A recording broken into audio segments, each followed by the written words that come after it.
Guys, in today's exercise we will be doing a vibrant watercolor landscape, and we're going to be using some of the techniques that we've learned so far in class. So I'd probably call this an intermediate exercise because there are a few things that we need to use together. Sorry, I'm just finding my pencil right now. But you can do this using very inexpensive watercolors. So I'm going to be using the anilinky watercolors for this. Now, in terms of brushes, I'm going to be using a flat brush, a round brush, and a smaller brush, a finer brush. For this, I've used the anilinky watercolors and just student grade Strathmore paper. But in this demonstration, because I've run out of that, I'm just going to use a sheet of Arches. But you can use student grade paper for this. We're going to start by figuring out where we're going to put the composition on the page. So we don't want to put down too many marks for this because I don't really want them to show through. But in the lower third of the page, so around here, I'm just going to mark out where one of the rocks are going to be. And then, because perspective is always interesting, I'm going to do a line showing where the other rocks in the background are going to line up to. So I'll do that. And we need to remember that we're going to keep our vibrant area fairly clear, so it's going to be back there. I'm just doing a circle just to remind myself. And then a few marks for the trees that are coming in. But really, I mean, these are just a couple of lines that are making sure that my paints don't get too disorganized. It's more about like the overall composition and where the light and dark is going to be than any specific detail. You don't want to get too bogged down with details at this point. Then I'm going to take my paints, and the good thing about this exercise is we're using a really limited palette and everything is just sort of next to each other. So for the anilinky watercolors, if this is your white, I know it doesn't look like white, I'll put it like this. We're going to be using orange, which is right here.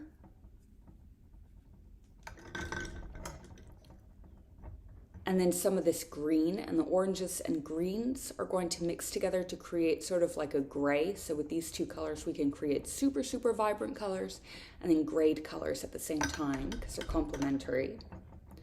We'll use a tiny bit of the yellow in the middle.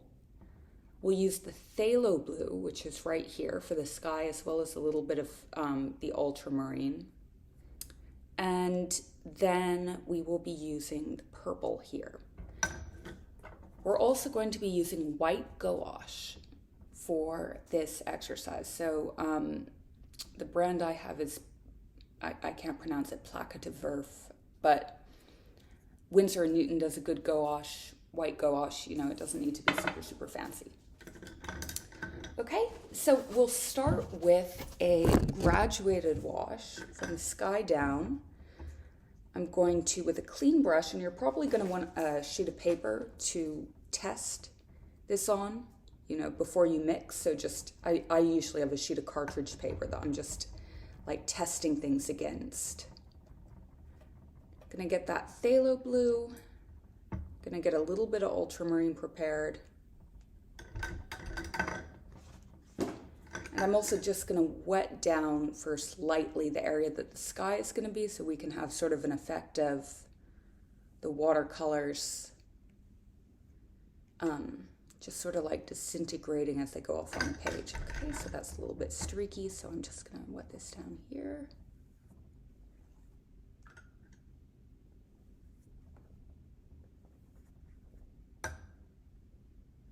And so I'm getting lighter and lighter as I move down.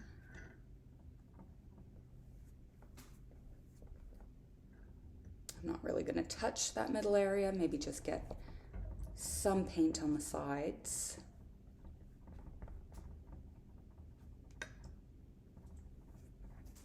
And then the color is going to get richer as we move into the water. So I'm going to start adding in a little bit more of this blue. So right now, all I've done is like with the water, I've shown myself where the borders of the painting are going to be. And now I can come in and actually do the details of the sky. So I'm taking a more concentrated amount of that phthalo blue. Just going to pick this up.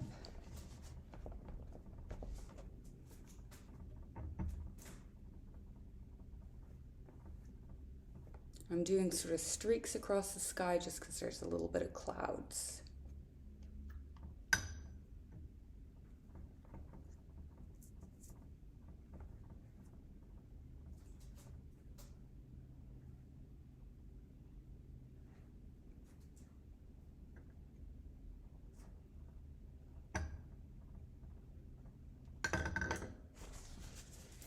And I'm just going to pick up a little bit of this paint to create kind of wispy clouds.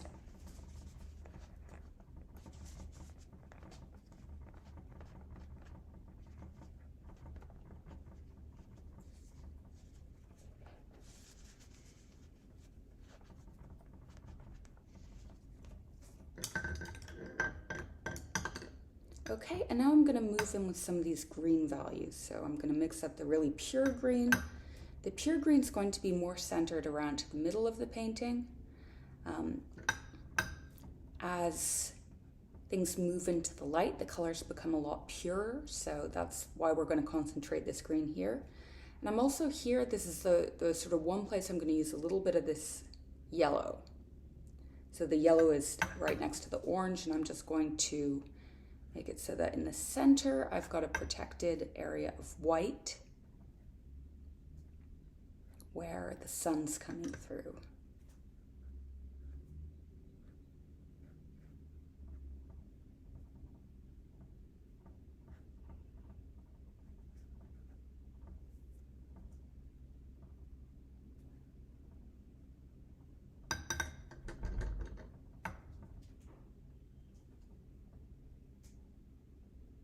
I'm actually going to move these rocks down a bit because I realized I want a little bit of a highlight here. So when I get to the rocks, I'll just move them down a little bit just to make sure that I can maintain that highlight. So remember, with watercolors, kind of the challenge is you need to be able to maintain those highlights, remember where they are.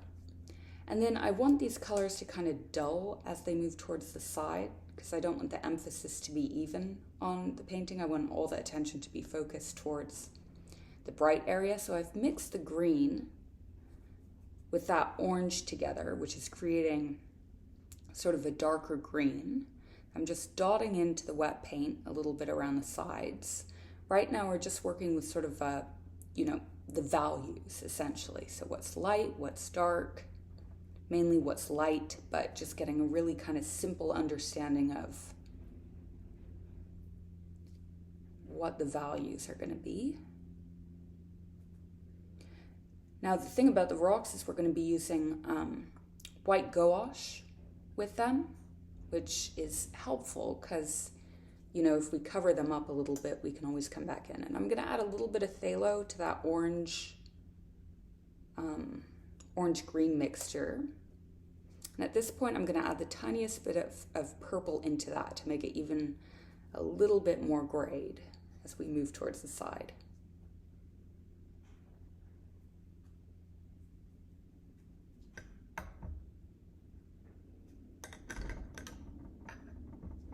I said purple, sorry, I meant the ultramarine is a better choice for this. That's still a warm blue, it just, I think works a little bit better because we can also use the ultramarine in the sky. And we want to limit the palette here.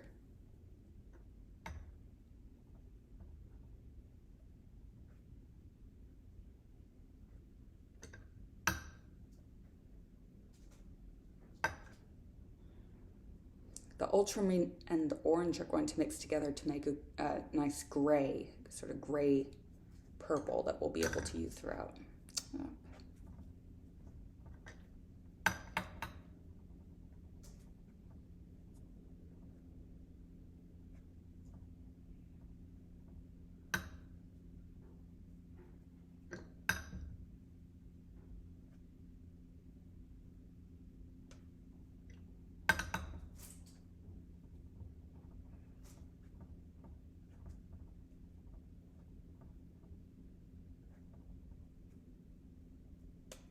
bringing in some ultramarine here into the water in the foreground.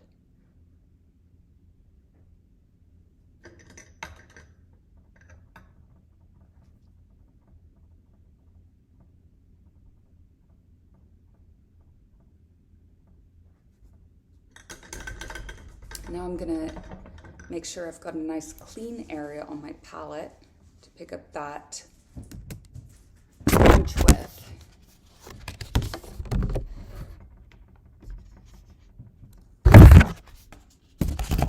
To get some of these really bright trees. And I'm gonna wet down the paper again, the areas that I'm gonna get that orange in.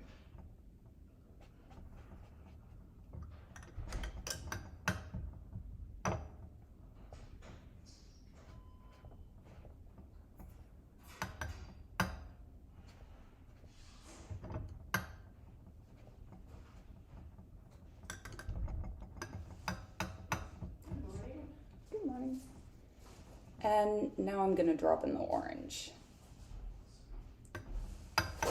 Oops, so that's kind of like bleeding out a bit. That's fine. If that happens, you can just get your paper towel, get rid of that. That's why it's always good to dilute the paints first and just test them out first a little bit.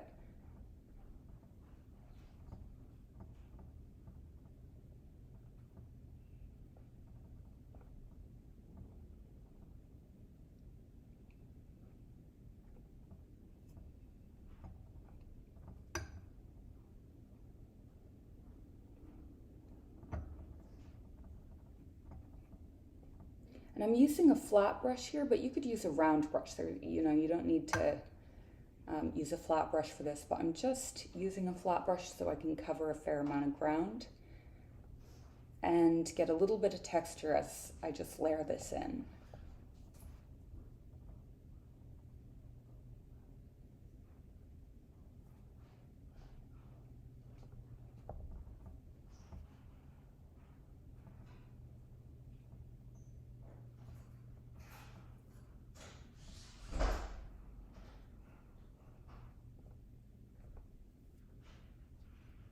As I move towards the center, I can also pick up some more of that yellow, and that yellow is going to mix with the color of the sky to create a green, which works really well because we're going to have these green trees in the foreground. And it just makes things a lot easier, not having to mix up a green value.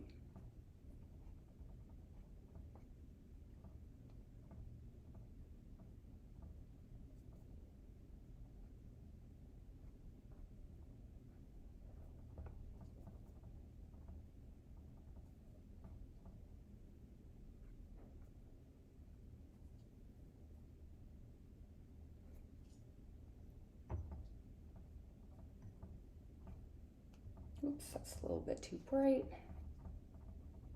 Well,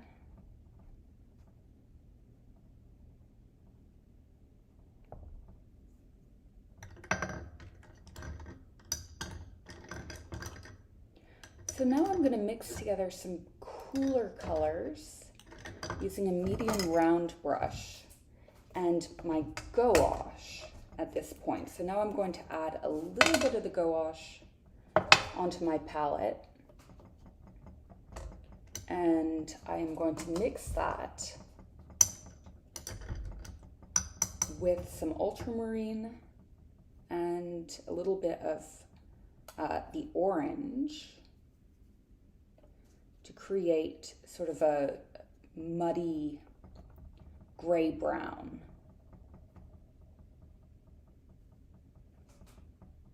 I'm just going to dot that into the sides to get some variation in texture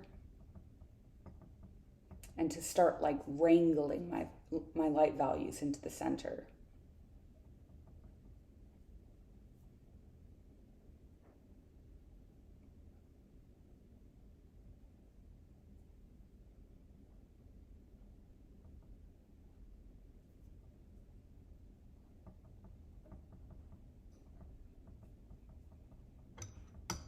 To make it more green, I'm going to add a little bit more of that orange.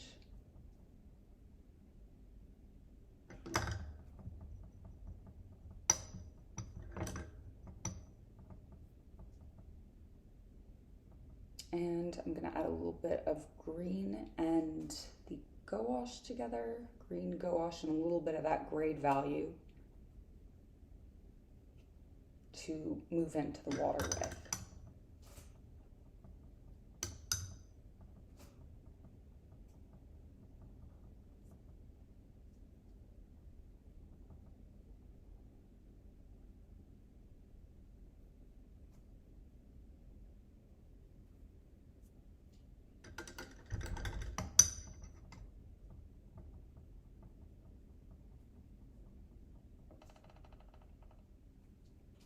I'm going to mix some of that gouache with a bit of yellow and red, and I'm going to move into the trees to make some of these little details on the trees a little bit cooler while still bright. So white, the gouache kind of dulls the color a bit. It's not particularly good for creating things that you intend to be light or the focal point, but it's good for creating light things that are in dark areas. So if, like, you know, you had a bright yellow hat, but it was underneath a tree, so there was shadow on it, using some white gouache could be a good way to contrast some of those, you know, lighter values while still showing that it's in the shade.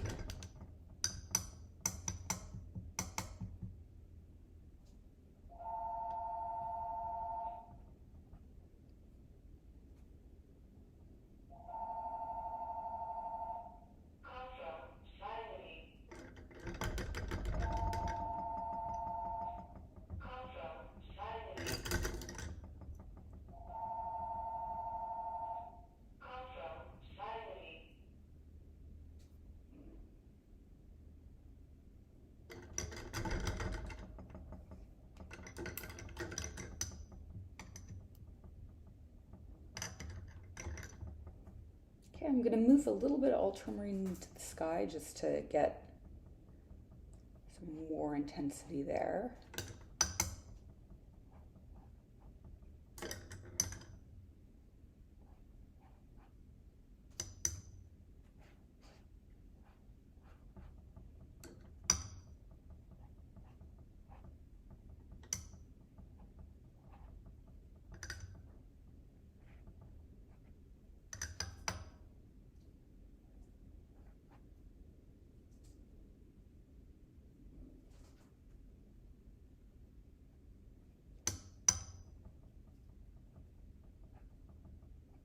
And into the water.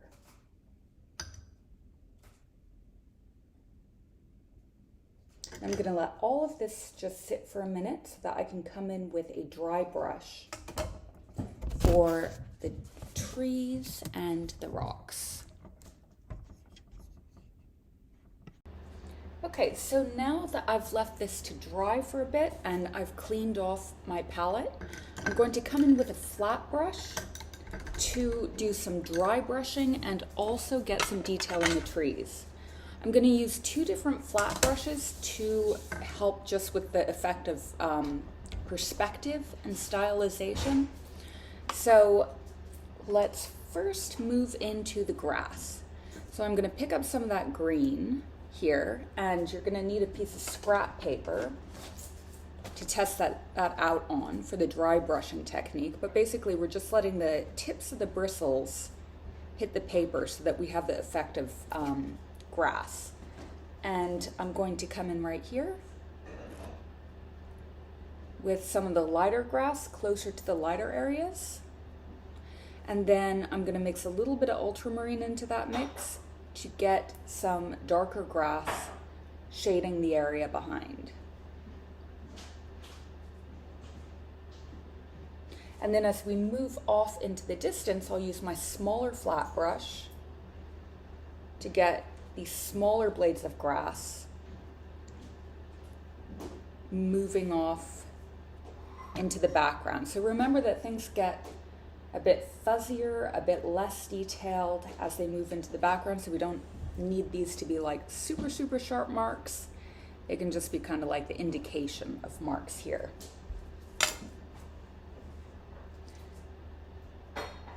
All right.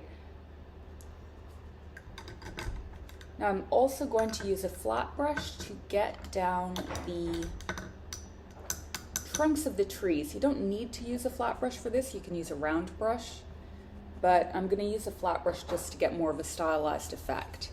And I'm going to be using ultramarine with a tiny bit of orange in it to tone it down so it's not just like this super, super bright ultramarine. You'll see that it sort of moves towards the black. I don't want it to be too black, but I do want these to be fairly sharp so that they seem to come forward. So let's get the trunk of one tree.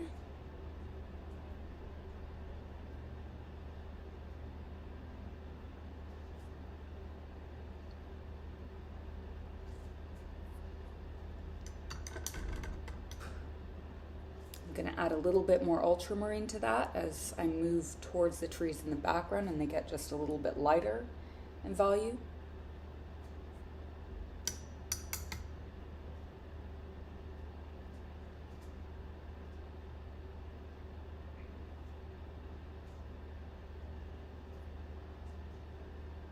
Then I'm going to have an even smaller tree off in the background. I'm adding a little bit more water to that mix.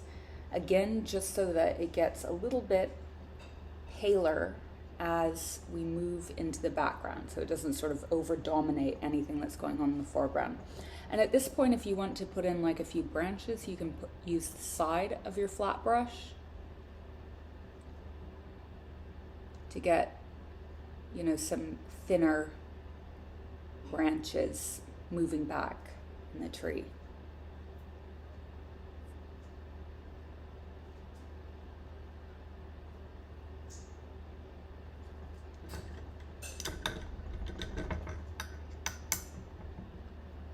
Going to put a little bit more ultramarine blue at the base of this tree, and then using a wet brush, I'm just going to sort of knock the brush into the base of the tree so that it blends down into the landscape.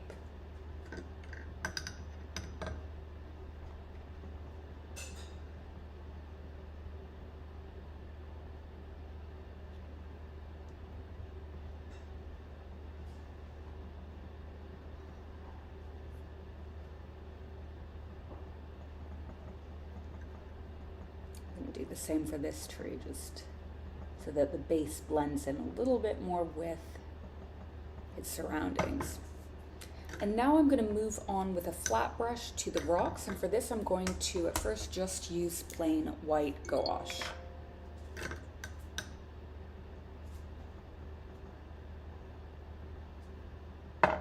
And again, so the purpose of the white gouache, it's not to make things lighter necessarily. It's to make things that have like an intrinsic light value show up in the darker areas. So like if a rock is gray and it's sort of intrinsically lighter but it's in the shadow, then using some white gouache can be a good idea if you don't want that tension sort of taken away from the area where the light is actually falling.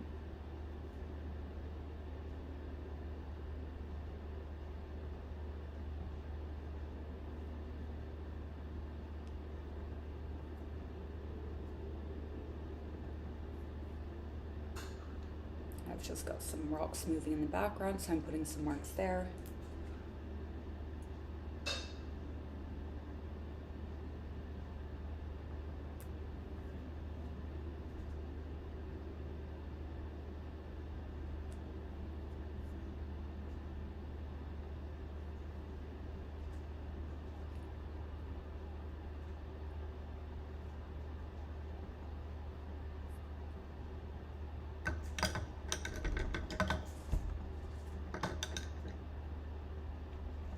Now for the side of the rocks, I'm going to mix some of that ultramarine grade value, so ultramarine and the gray, in with the white gouache, and just get a few marks showing the shadows on the side of the rocks.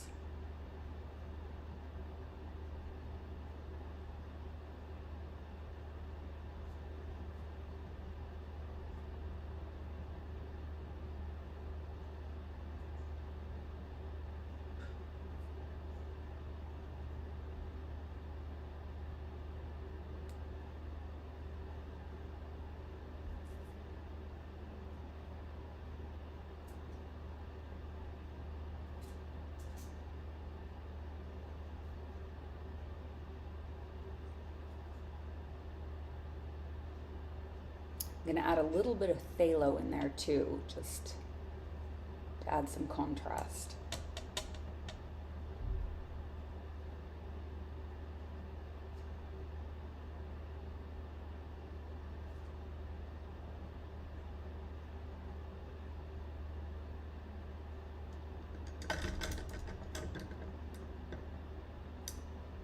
Now moving back to the trees, I'm going to get some more of that foliage in. You can use a round brush, you can use a flat brush, you can experiment with a fan brush, any sort of brush that's going to give a bit of texture here.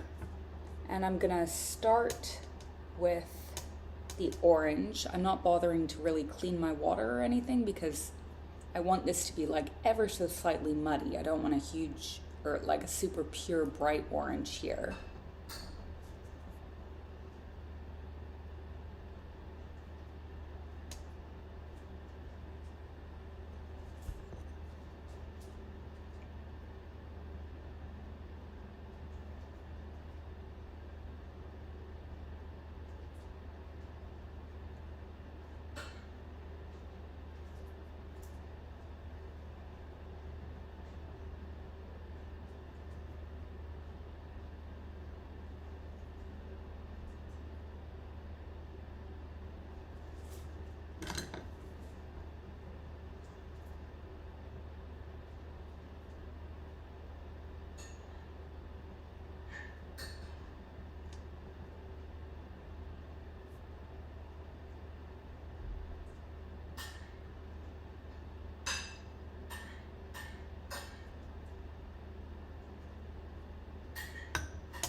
I'm gonna get a little bit more of that green for this tree moving into the background and mix that in with the orange, so that's gonna dull the color as we move away.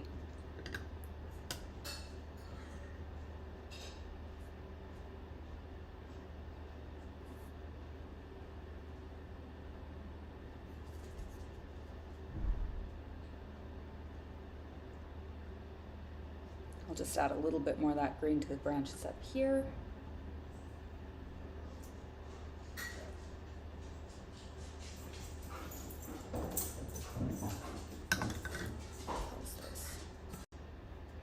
Okay, so this next part is optional, but I'm just gonna take a round brush and I'm gonna spatter with just the yellow, the pure yellow, really like mix a lot of water into it, some of the tree leaves, so.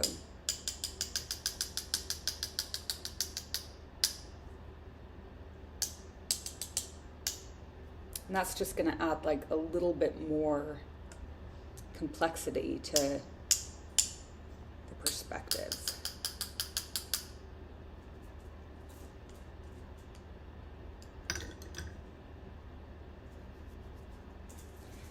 And now I'm going to move to the base of these boulders with some ultramarine that's mixed with just like the tiniest bit of your white gouache.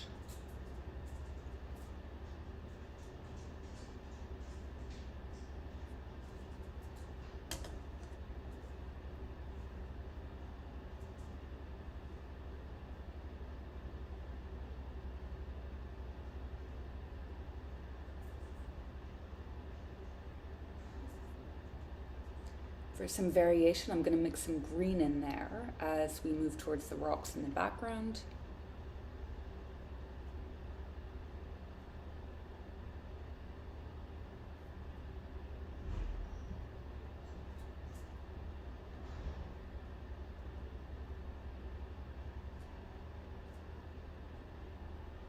I'm going to make some green fronds, just sort of coming forward here.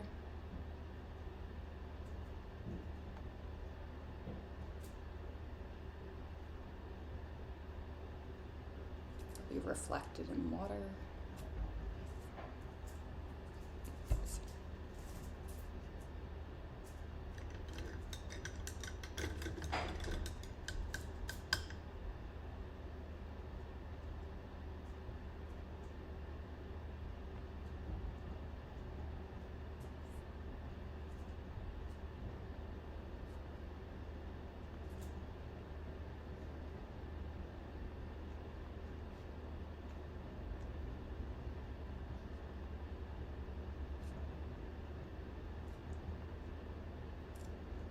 And I'm going to use some of that sort of green mixed with the ultramarine just to get like a little shadow on this tree in the background.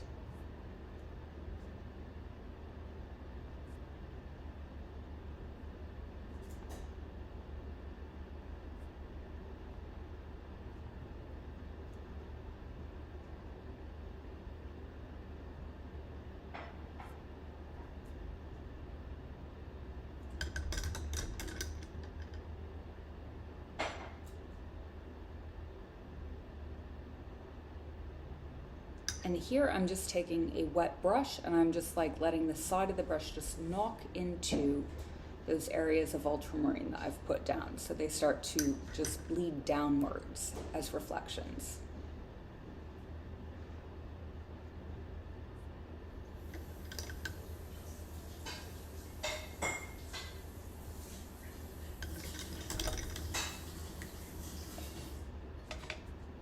And now just final details. I'm going to take a bit more of that gouache, so you can see that now that that's dried a bit, it's picked up all of the colors that are going on underneath it, which means that I can reinforce the highlights on the rock. So I'm just putting white gouache where they're going to be lighter areas.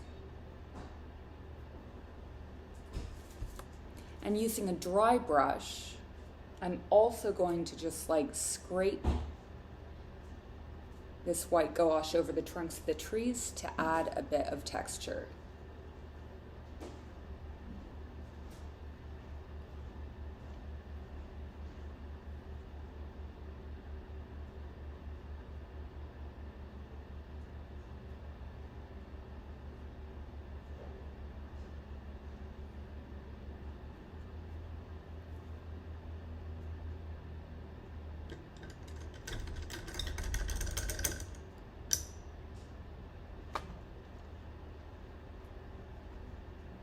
And now just final touches, I'm going to add just like some more grass in the background. You could experiment adding more of that like spattering effect.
and I think I'll just leave this here.